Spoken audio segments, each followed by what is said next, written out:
नमस्कार मित्रों। श्री कृष्ण और गोपियों के वस्त्रहरण। वृंदावन की सुबह यमुना के तट पर कोमल हवा बह रही थी। आकाश में लालिमा फैल रही है।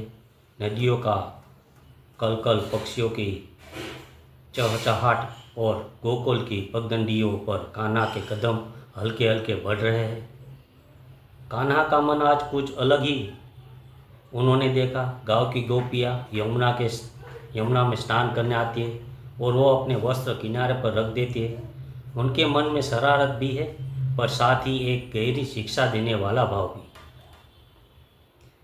कृष्ण ने चुपके से सभी वस्त्र उठा लिए और पास के एक कदम के पेड़ पर चढ़कर ऊंचाई पर टांग दिए। जब गोपियाँ स्नान के कर बाहर आई तो उन्होंने देखा वस्त्र गायब। चारों ओर देखा और ऊपर वृक्ष पर कान्हा मुस्कुरा रहे थे। गोपियाँ, कान्हा ये क्या मजाक है, हमारे वस्त्र वापस दो। कृष्ण, मजाक नहीं गोपियाँ, ये एक सीख है। जब तक तुम मुझे पूर्ण समर्पण नहीं करोगी, जब तक अपना अहंकार नहीं त्यागोगी, तब तक मैं तुम्हारे जीवन के आवरण, तुम्हारे मान, तुम्हारे मिथ्या आडंबर वापस नहीं करूँगा। गोपियाँ पहले लज्जाए फिर समझ आई कि वो के साथ बोली, कान्हा, हम तुम्हें अपना सर्वस्व मानती है। अब हमें केवल तुम्हारी शरण चाहिए। कृष्ण मुस्कुराए और बोले, यही तो मैं चाहता हूँ।